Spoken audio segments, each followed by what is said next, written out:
Now I'm an adult. I'm not supposed to be, but my child's making me feel guilt and sadness. I revert to what I know, anger. It's a sad cycle, but it's a cycle. It's a loop. And for most mothers, most black mothers specifically, culturally, they're taught strength is what they're supposed to be. Strong is what they're supposed to be. But now that's going against the innate structure of what women were taught to be. And we're going back to our ancestors. The women were always the queens, always protected. Yes, there were some warrior women, and we could take anecdotes from specific tribes and moments in time where women were forced to be warriors. Not because they chose to be. Forced to be warriors. At the times of invasion when men were slaughtered and all that might have been left were women. To fend for themselves? Yes, there were the warrior class of women born. But that is not their nature. Their nature is to nurture.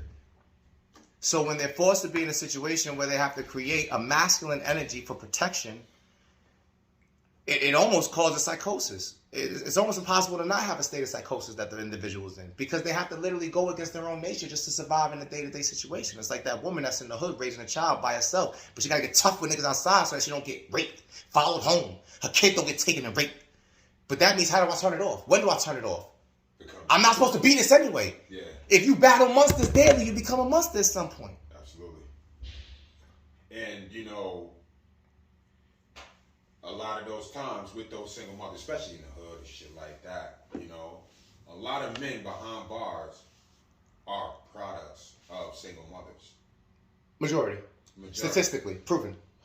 It's like 80%. Statistically. Yeah. Statistically. Reason being, I'll look it up. I'll get the exact number. The safe space is not created. They were just for us. It's don't come back in this house until you beat that kid up. Of course. And I went through it. And that's why a lot of niggas know how to fight. And that's all we know. You know what I'm saying? Because using active violence is a form of emotion. You know what I'm saying? And that's the only way people feel they can get their point across. Let me just punch the stick in his face real quick. Let him know I'm not fucking joking. He didn't hear me, he's gonna fail me. But even that's an inability to communicate, cope with, or handle your emotions. Like if I have to, that's like they say, if you have to curse in your everyday speech, that means that your diction is not up to par, because you're constantly looking for words to substitute. To fill in the blank. Yeah, so unless you're Gary frustrated when they don't know what to say. So it's like, okay, but it just gets to a level where you either have control of it, or you don't.